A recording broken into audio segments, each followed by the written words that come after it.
Ahoy, hoy. Great to see you again. As always, I start the live stream by just panicking and making sure that my audio works. So if you're in the comment section, let me know if the audio does work. It's a one-man show. Great intro, Trevor. Great intro. Hello. My name is Trevor. Thank you for coming on in.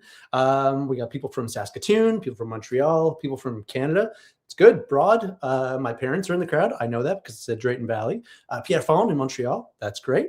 And it sounds like the sound is great. Awesome. Good. Now we can get started. Again, hello. My name is Trevor, and I'll just start by saying what this is. I know there's some regulars here, but if you're new here, I'll tell you kind of what this is, and then we'll get right into it. I won't waste much of your time. So we're going back to the moon, and the mission is called Artemis II. 3 Canadians and 1 American are going around the moon. I want to tell you all about it. So what I'm doing is a weekly live stream. Every Monday at 8 p.m. ET. I know today is Tuesday. I was in Florida. I'll tell you a little bit about it throughout this. But next Monday and future Mondays, I'll do a live stream at 8 p.m. all about this until the mission launches, which could be as soon as February 6th. So that's just a few weeks away. So each show, I do 2 topics about 15 minutes long. And then at the end, I do Q&A, again, about 15 minutes long. So if you have questions, I want to hear from you, and I'll answer them live on air. And I'm doing this to focus on Canada, because America, they're going to have lots of other people doing things like this, hopefully. But I want to focus just on Canada because this is a really cool special mission for us.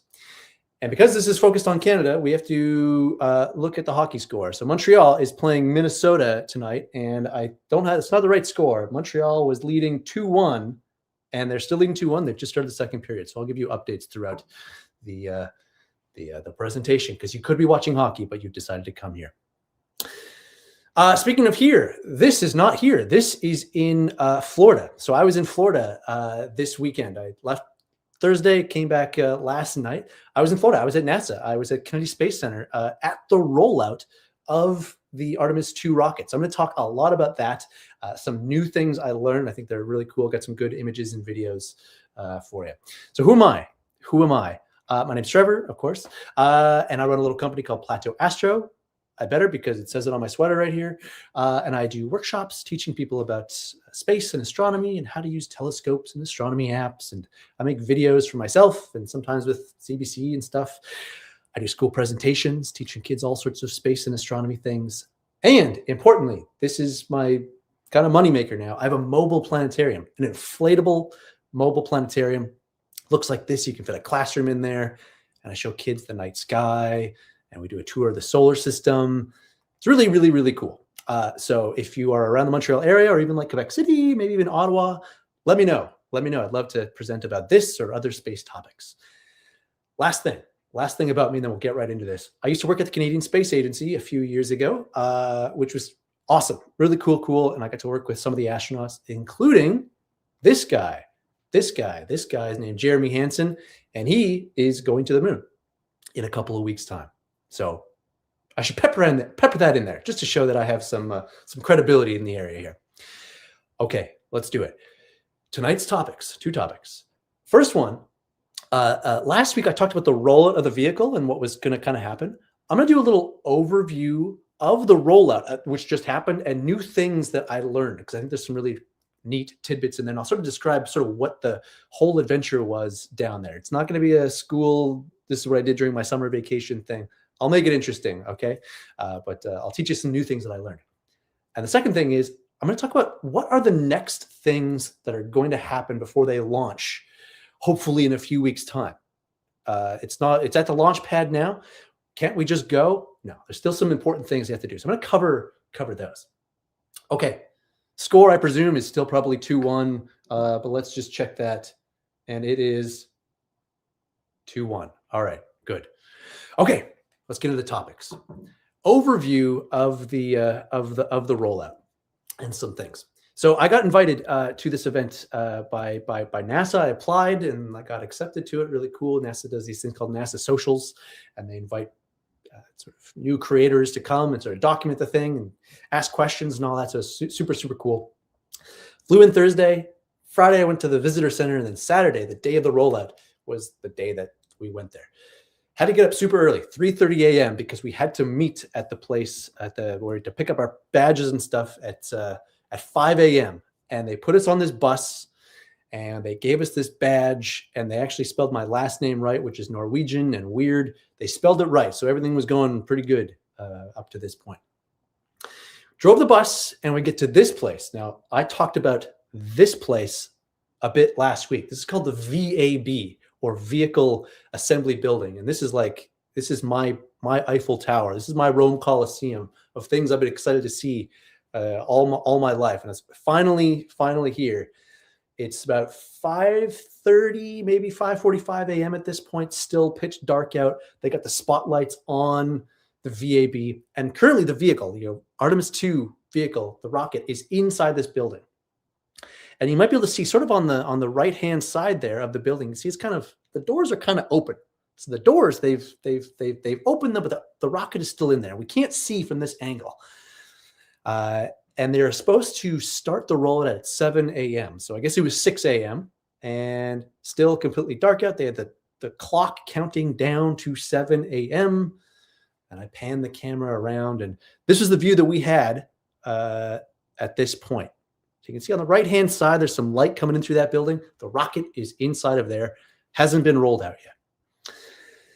We go inside the press offices, and this is the crowd that was with us. There's about 30 of us or so, and these are just some of the young people, some old people who are just posting online and stuff like that. A woman I met, she was a nice lady. She's a storm chaser. She chases tornadoes and hurricanes and stuff like that. Really nice crowd. They gave us a ticket, our name on it, again, spelled correctly, my last name. It's a miracle, really. And then they gave us a swag bag full of really awesome NASA stuff. They got a bunch of patches, and they buttered us up with stickers and a whole bunch of other great stuff. So they did us good, and a free donut too. Then it was just about 7 a.m. It was starting to get light out, and we start getting closer and closer. We walked towards here, and we're sort of in front of the crowd. So there's a bunch of people there. So this is where the public would be. And we got sort of insider access here. Okay, so the sun is starting to come out. All right, we get to go sort of a bit closer to the vehicle. Right? And then here is the VAB right there. And the rocket is still inside at this point. It's about 7 a.m. at this point. Okay, and then a few minutes later, about 7:05, 7:10, the rocket starts being rolled out. And I talked last week about how it gets rolled out, so I won't repeat myself too much, but it's on this thing called the crawler transporter.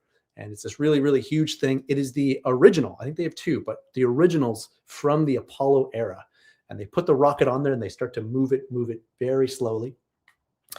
And you can see it's starting to move, okay?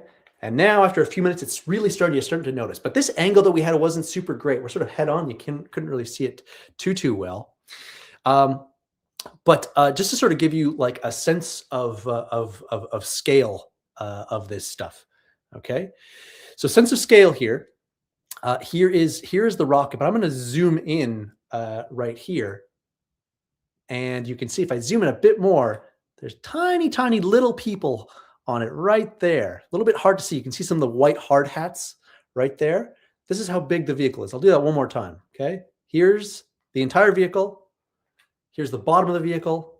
And we get closer. Bam. These people just off to the side right there. I'll put my mouse right about there. Okay. These are people. Very huge. Afterwards, we got to move a little bit to the side, and you could really start to notice that the vehicle was coming out. And by this point, it had been about an hour and a half. So it's like 8:30 by this point. It's only moved this much. So at the beginning, it hadn't moved too much at all. And then I took a photo of myself, and the astronauts, they took a photo of themselves. So this is Jeremy, the Canadian astronaut, and his backup, who, if he gets sick, she's going to go, Jenny Gibbons. And yeah, they had this view of the rocket as it was rolled out. Here's a new thing I learned, okay, that I didn't know last week when I talked about the rollouts. A new thing I learned. I kept on seeing this truck in front of the crawler, and I didn't know what this was. So here is the crawler right here, and I played this video, And you might be able to see in a second here, there's some water splashing in front of it. We do this every couple of minutes. I was wondering, what is this for? What is this for?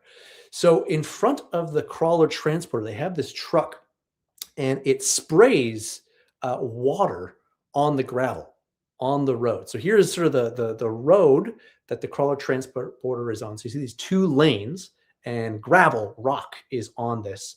And what the water does is, because the weight of the vehicle is so heavy, if it's dry, if those rocks are dry, apparently the weight of it can cause sparks. And, sparks around a volatile vehicle is not a good thing. So they do this to keep the rocks wet in front of the vehicle.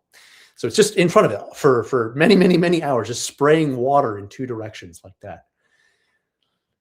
The other thing I learned about the rocks, the gravel, is that it's a special type of gravel. It comes from Mississippi, I think it is. It has to be a very smooth type of gravel. It's just not your plain Jane gravel you can get anywhere. It has to be a very sort of smooth thing. So I guess that's to reduce the friction and avoid sparks and stuff like that. So they use a special type of gravel. So it was an hour and a half, and then 2 hours, and then at about the 2 hours and 16 mark, they had the clock going up and up and up. And it actually moved quite a bit from the VAB. It was gaining speed, a top speed of about 0.8 miles per hour, but it was gaining speed. And at that point, the astronauts, the 4 astronauts, they came onto the ground, and they started doing a press conference. We got to take some photos of them from afar. Okay, they had real press, real news organizations. They're asking questions and stuff like that. But I took a few photos. So you can see Jeremy just sort of on the left there. And here he is right here. And they came up to our group, the social media group, and they took a group photo with us, and they answered some questions. Super, super, super cool. It wasn't until afterwards I realized how special a moment this was, because I've met the crew before. I met Jeremy several times before. I'm not trying to brag here, just giving context. Met Jeremy several times, worked with him several times. I met the crew once a few years ago when they visited the space agency, Canadian Space Agency. But a lot of the other social media people there, they'd never met them before. And I asked them, what was your favorite part? And they said, oh, it's definitely that. Definitely meeting the crew. Everybody would say that, meeting the crew. I'm like, oh, right, I guess, yeah, if you haven't met them before, that'd be a very, very special moment. So that was very humbling or very eye-opening to me that, of course, yeah, this is the first time these people have met these people up close. It was a really cool moment at this point. So at this point, I think the vehicle has probably been, a mile or so away, and the whole trek is about 4 miles away. So it was well on its way at that point.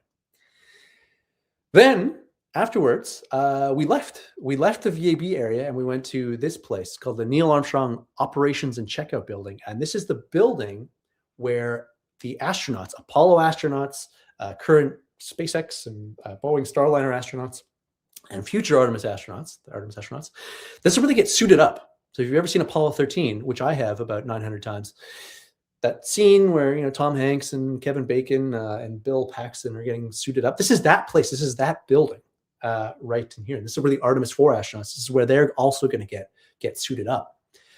And this is where the astronauts, probably you may have seen some photos of when the astronauts are about to take a van to go and get up to the rocket. The doors to here are right here in this building, right here. And guess what? We got to stand beside those same doors. This is like where every Apollo mission starts. The astronauts come out here, every SpaceX crewed mission. The Artemis astronauts are going to come through this door right here. So very cool to just be there. But also cool is if you're a real space geek nerd, you might know who this guy is. Okay, his name is Jared Isaacman. He's the new NASA administrator. He got sworn in about a month ago, something like that. A little bit of controversy there. I won't get into that. But he was there, and he's really cool. He answered some questions and stuff like that, talked to us.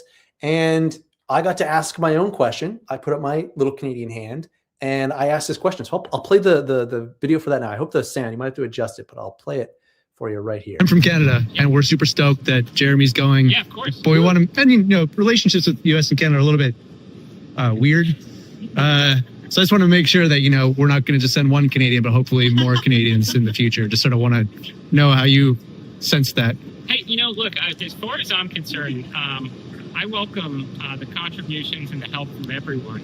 And it's all kind of like who the astronauts are right now in the current construct that get to go to the International Space Station or the moon from our international partners. It's all related to, kind of in-kind contributions, right? So from my perspective, we want everyone to contribute to this grand endeavor. And if you're doing so, if you are building propulsion modules, you're building a Canadarm, great. Like that's how you wind up with, with astronauts on these type of programs right now. So we're going to build the moon base.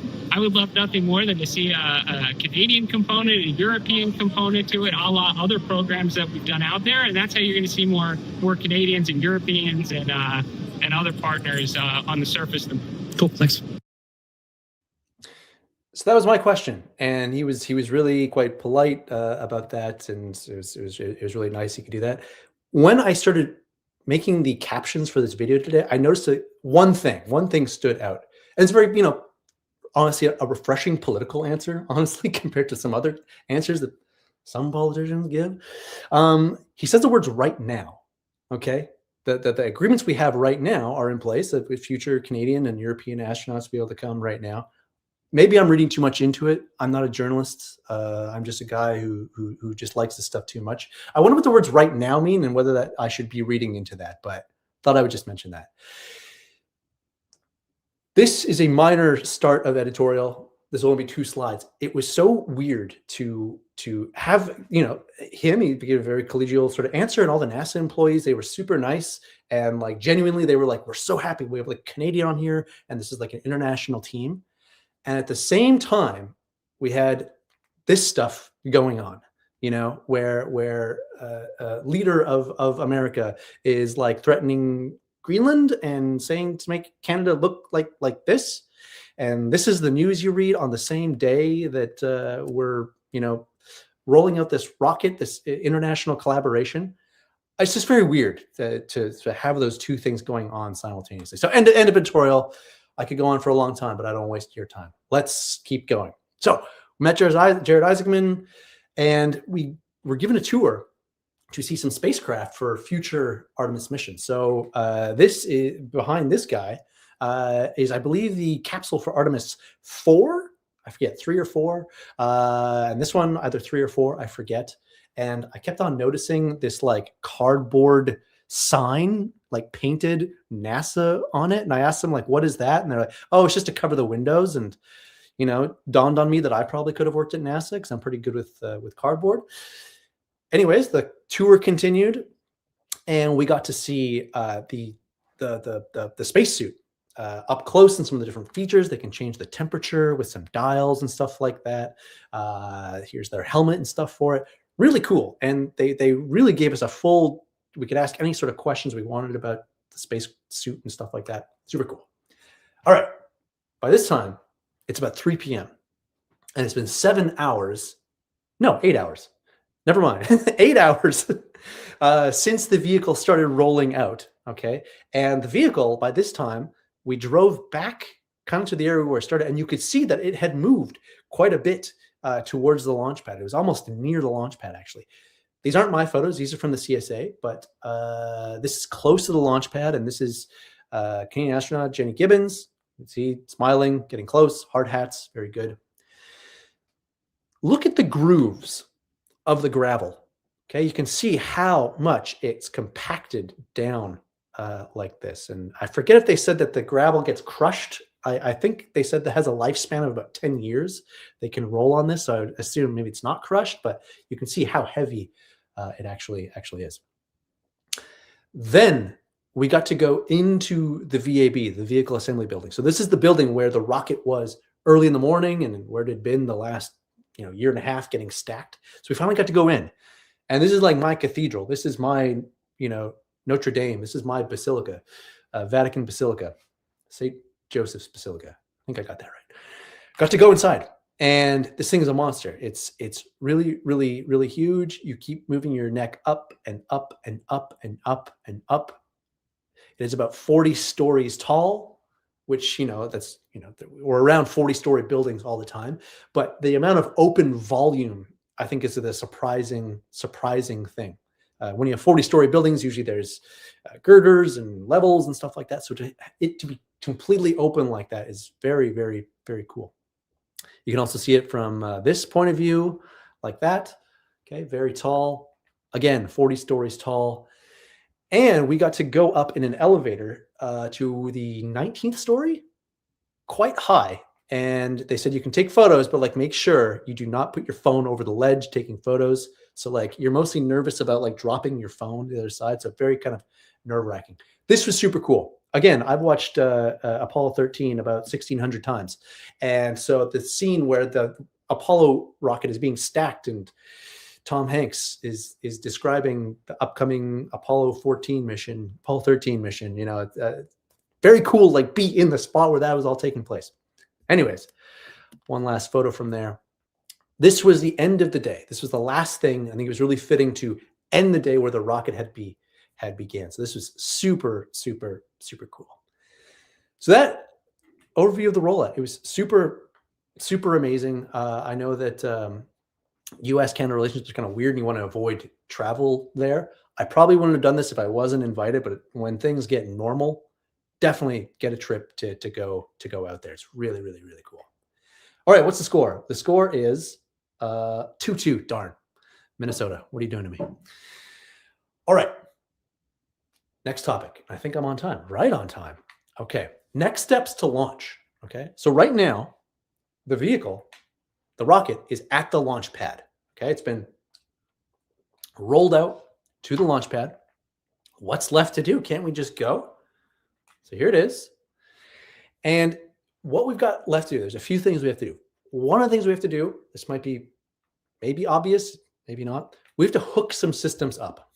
So we got some electrical things, we got some communication things, some safety things to do in there. That might seem, you know, yeah, of course we'd have to do some of that. This surprised me when I first heard it, but it kind of does make sense in retrospect. I actually learned it from Jeremy Hansen's wife, who has a great Instagram account, and she posts things. She's a doctor herself. She's a really great, smart woman, and she made this video where it said we have to go into quarantine, and all the astronauts have to do. They have to go into quarantine, and for Jeremy Hansen's case, at least, their family's going to get together. And they have to stay in quarantine for, I believe it is 2 weeks. So it's like 2020 all over again. This is coming up real quick. If the mission is going to happen on February 6th, that is only 17 days away.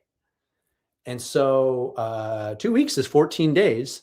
And so, you know, these people are going to have to get into quarantine pretty quick if that is the case, if they're going to make that February 6th. So to me, I sort of see this quarantine thing. If I hear they're going into quarantine, that's me sort of reading tea leaves that the mission could possibly go on, could actually happen, could launch on February 6th. If I'm reading Jeremy Hansen's, Catherine Hansen's Instagram post correctly. So that's another thing they have to do. They have to go into quarantine. Again, Apollo 13, that scene where like Tom Hanks' characters, like they're by himself and across the road are all the others' families appearing, and the kids aren't allowed to go across the road or else they'll get daddy's germs. And then Tom Hanks' wife shows up. Again, I could narrate the entire movie of Apollo 13 if you wanted to, but I'm not going to do that for you. But so after that, after quarantine, a few other things to do. They have to do a rehearsal, and not just any rehearsal. They have to do a wet dress rehearsal. What does this mean? Is it swim trunks related? It is Florida. It was actually very cold while I was there. Probably not. No swim trunks, even though I did bring them, did not use them. What does this mean? Wet dress rehearsal. This is the vehicle right here, and it's actually not fully fueled. Probably a good idea while you're moving it, okay? Some part of it is fueled. The part of it that is fueled are the two sticks on the side, okay? These things. These are called the solid rocket boosters, okay? And this fuel is a compacted solid. I believe something that's like a sort of a powdery gum sort of texture. They pack it all in there. And so just by the very nature, it already has the fuel inside of there. I believe when it arrives, maybe they put that while it's in the VAB. I don't know, with the fuel already in there. The big orange part, though, this center stage it's on its side here, but it's upright in other photos. Okay. It's empty. It's completely empty. And they fill it at the launch pad. So right now, the vehicle is at the launch pad and the tanks in that big orange part are empty. So during the wet dress rehearsal before launch, and I've heard some stuff online that's supposed to happen about February 2, maybe end of January, something like that. They're going to fill the tanks up with fuel and then do a countdown. So what fuel does it use? So it uses liquid oxygen and liquid hydrogen. And what they're going to do, they're going to fill it all the way up, just like they will do on launch day or launch night. And they're going to rehearse the countdown. And they're going to do like a full wet dress rehearsal. And they're going to do the rehearsal with the crew, I don't believe, in there. But they're going to count down all the way, many hours, all the way down to 30 seconds. And then that's what dress rehearsal is done. Now, this is Artemis II, but Artemis I, we had some issues after we got it to the launch pad. During the wet dress rehearsals, there was a lot of leaks of the hydrogen, specifically the hydrogen and oxygen. So the hydrogen, very small molecules, it can escape very easily. And apparently they have fixed some of the things, the way they put in the hydrogen, that it should not leak as much. So hopefully for Artemis II, we've learned our lessons from Artemis I, and we should be okay. Hopefully. The other thing is batteries. And I'm sure I'm missing a few other things, but leaks in batteries. Batteries. At the very top of the rocket, you can see a big pointy thing. This is called the FTS, Flight Termination System. And basically, if there's an issue during launch, that the flight termination system will grab the rocket, or capsule rather, and move it away from the vehicle. And then the vehicle will do a controlled explosion, and then the crew hopefully will be away and get to a safe distance, and the parachutes will open and they splash down. So there's a system in place in case they have to abort. There are batteries inside of this system that once you get them installed, there is a countdown to how long before you have to replace them. I don't know what the date is. Maybe it's 3 weeks or 4 weeks, but the countdown is starting now, okay, before they have to be replaced. Now, for Artemis I, what happened is it didn't go off in time, and we had to replace those batteries. And the only way we could do that was rolling the vehicle all the way back to the VAB, all the way those 4 miles, taking out the batteries, putting in new ones, and then rolling it all the way back.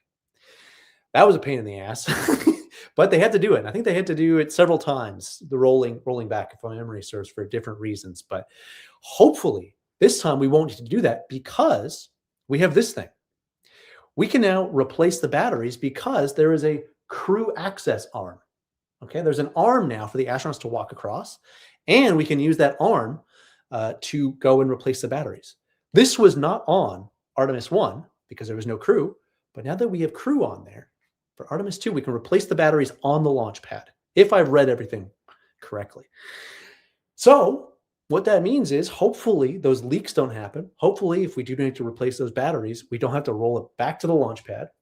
So we hope this will happen and should be okay, but we should be prepared that they might need to roll the vehicle back to the VAB, fix whatever they need to fix, that the issues they find over the next few weeks, and then roll it back again. But I promise not to redo my rollout presentation. I'll find some new stuff to talk about. So hopefully this will actually all be okay. And in a few weeks' time, we could be on our way to the moon. So those are the next steps to launch. Let's check in on the score one more time. The score is 3-2, and we got 4.5 minutes left in the second period. So hopefully that keeps up as well. Okay, it is now Q&A time. So think of some questions. If you have some questions, go into the chat and you can write some questions there. And I've got about 15 minutes left, and I'll try to answer them. Before that, though, I had this thought the night before I left Florida. This is a 10-day mission. 10-day mission, okay? And they're leaving, well, hopefully, if they do leave on February 6th, so everything goes to plan, February 6th. That means they would return on February 16th. Now, today is January 20th. And so what that means is everything goes to plan, everything goes to schedule, everything goes perfectly. That means in less than a month, this whole mission could be over. They could have launched from Earth, gone around the moon, come back towards us, and splash down in the ocean. So all of this could happen very, very, very quickly. And I think it's good to keep that in mind, that at this point right now, it all sort of feels far away. But then a day will come and be like, wow, it's over already? Have this thought in your mind that this could happen. I thought that was interesting. But I think a lot of things are interesting. So who knows? All right. If you still have questions, write them in there. I'm just going to say one last thing. If you want to support me, a few ways you can do that. You can buy me a coffee. I will drink it. I'm clearly caffeinated, at least earlier in the day. If you want to do a one-time donation, buymeacoffee.com/plateauastro. If you like what I do and you want to help me on a monthly basis, patreon.com/plateauastro. If you are in Montreal and you're a parent or a teacher or a principal or somebody in charge, you can hire me to bring my planetarium to your school. I'm starting to book up now. I think people have gotten wind that this mission is coming close. And so I've got like 3 requests today alone to give planetarium shows. But plateauastro.com/planetarium. YouTube, you might already be here. So you should subscribe, hear my social stuff, Facebook, Instagram, Threads, and newsletter. I don't post too much, but each week just remind you that these are coming out. And I have a resources page. I'm updating with things that I make, different links that I find about this mission. So if you're looking for like activities for your kids or your students, plateauastro.com/Artemis. And I have a video that is on my YouTube channel explaining this in like a couple of minutes instead of, 33 minutes like I've just done. The last thing you can do is tell people about the mission. I can kind of feel that more people are talking about it now, just since rollout has happened in the last few days, but it's still not enough. Still not enough, but tell people about the mission. All right, let's start the Q&A. And I got this question just before the stream started. So I'm going to start with this one. And it's from Jack, who's age 7. Okay. How many layers of glass are on the Orion spacecraft windows? So Orion is the crew capsule that they're in. Here is what it looks like. Here's a photo of it from space from Artemis I. So what Jack is asking is, how many layers are on this window right here? And I found the answer. It was actually, I found it. It is 3 layers of glass. And I found this blog post that talks about it. These people tested and made this. It's made of silica, which I believe means glass, though I could be wrong about that, and acrylic. And why it's not just a single pane of glass. So the space shuttle used just glass, but apparently that was very, very, very heavy. And so they found that if we use 3 panes and we have different materials for it, I guess maybe glass and acrylic, if I've gotten my knowledge about what silica actually is. If we use acrylic, then it is a bit lighter. And going to the moon, you need to save as much weight as you possibly can. So great question, Jack. Hopefully that was a good answer for you. All right, I'm going to quickly just go through the questions here. Let me see here. Okay, congratulations. Do they add gravel before each rollout? Apparently not. Apparently, at least during the Apollo days, they could use the same gravel. I think somebody offhandedly said for about 10 years, which now that I think about the Apollo era, which lasted less than 10 years, I wonder how they came to that number. But to answer your question with a less defined fact, that's not a phrase. Apparently, they could use it several times. And I guess that makes sense if you're rolling it for Artemis I, when they had to roll it there and then roll it back a couple of times. I don't think they changed out that gravel, because that would be a monumental amount of gravel to ship from Mississippi. My God. Liftoff is February 6th at 9:40. That's the start of one. Yep, Eastern time. Happy for you to experience that. Does each astronaut have a backup person? Hey, it's my dad. That's a great question, actually. So I don't think so. So obviously Jeremy has a backup, Jenny Gibbons, and I forget who else has the backup. It is another backup for the Americans, and I think there's only two backup people. And I guess maybe the thinking is that that other backup, who his name escapes me, is trained for all things, which seems like a lot of work. So if any of the other three American astronauts get sick, he could go into their place. But maybe he's just replacing Christina Cook, which is the other mission specialist. It's a good question, but there are two backups. And so I just got to check more in detail what that is.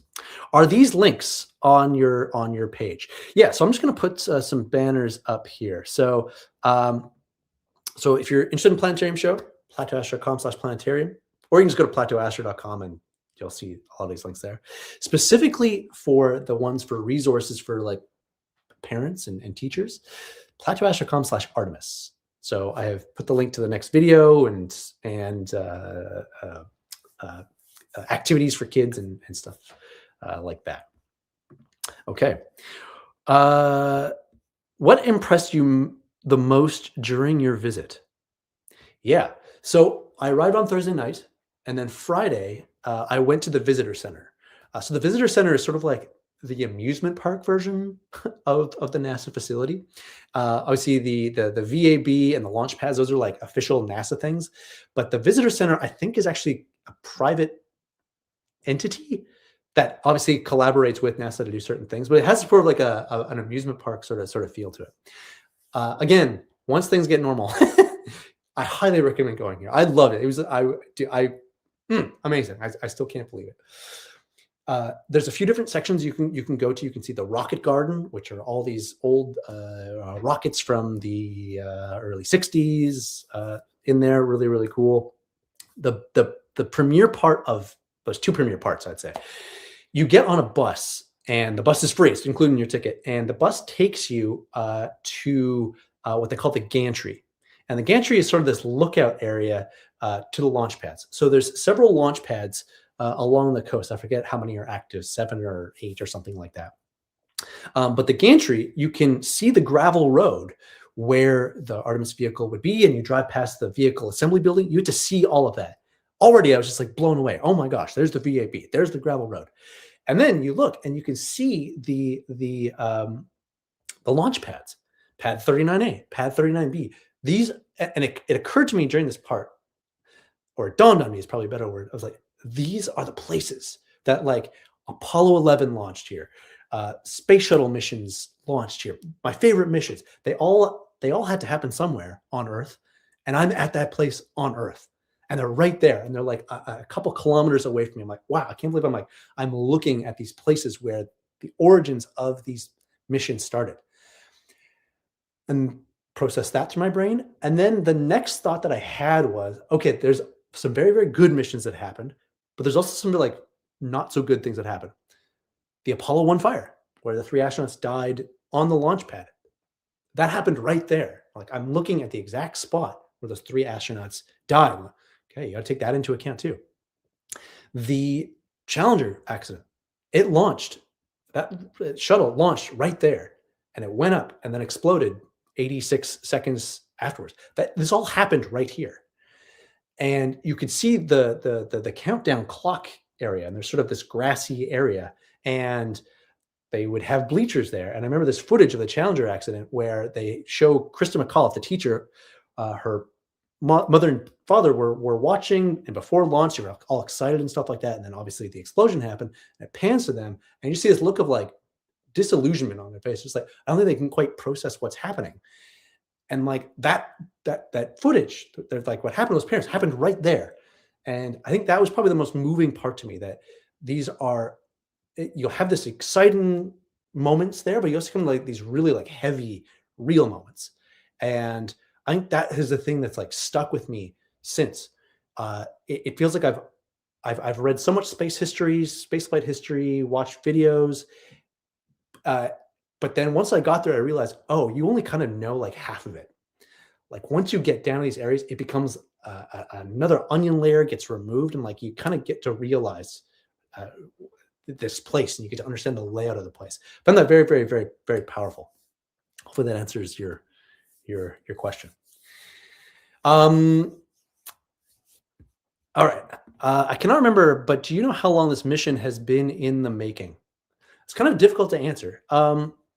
So the spacecraft itself has gone through a few iterations. One could argue the Orion capsule itself has been in development since about 2005.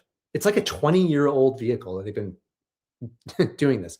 There's been there's the Constellation program, which is sort of a thing to sort of build what has been built here and go to the moon. Obama administration cut that, and then finally in 2018, Jim Bridenstine, who was the NASA administrator at the time, said, "Okay, let's give it a name and frick it. Let's just do it. Let's just do it." And that's when the Artemis program started. It's a few years behind schedule, but if we wanted to say it started in, if I got the numbers right, 2018, the Artemis program. So what's that? 8 years since we've started and finally making some headways on that. How long was the bus ride? Yeah, so you get on the bus, comfortable buses, and they have like a nice video on there. They describe what's happening as you're driving. It's really, really well done. It's about, I want to say about 10 minutes to get out to sort of the VAB area, and then you get to the gantry, maybe another 5 minutes there. After the gantry area, after you see the launch pads, you go to what's called the Saturn V Apollo Center. I think I have the name right there. You take the bus and you go to the separate building, and they I don't want to spoil for you. It's really cool. You go in there and they talk about the history of the Apollo program, and then they recreate what the launch room at Kennedy Space Center was like for the Apollo 11 launch. And it's amusement park ride. It's so like they have the sounds, they have the actual equipment that they used that day all set up with their jackets and chairs all set up historically correct. And they have the windows shake and the bleachers vibrate, and it's amazing. It's so cool. And then they open the doors, and then you get to see the Saturn V laid on its sort of side. It's amazing. It's so good. It's so good. And they have a theater there called the Lunar Lander Theater, and it's like they recreate the Apollo 11 landing. If you've ever been to Universal Studios and you know the ET ride, it's very much like that. It's got just enough cheese and just enough maybe late 80s, early 90s VHS video feel to it. It's charming to me. That's a good question. They had some issues with the heat shield in Artemis 1. Have you heard anything about that concern for Artemis 2? Yeah. So part of the swag bag is they gave us some good stuff like this. I have a model of this. This is not a really great model, but they gave us the Orion capsule here. So for Artemis 1, and I'll do one more question after this, and then I'll close up shop here. When Artemis 1 came in to the atmosphere, it came in successfully, parachutes landed and stuff like that. The heat shield, when they did some analysis afterwards, it, if I remember right, burned through a bit too much more than it should have. So the bottom of this, it's called an ablative heat shield. It means it's supposed to burn away.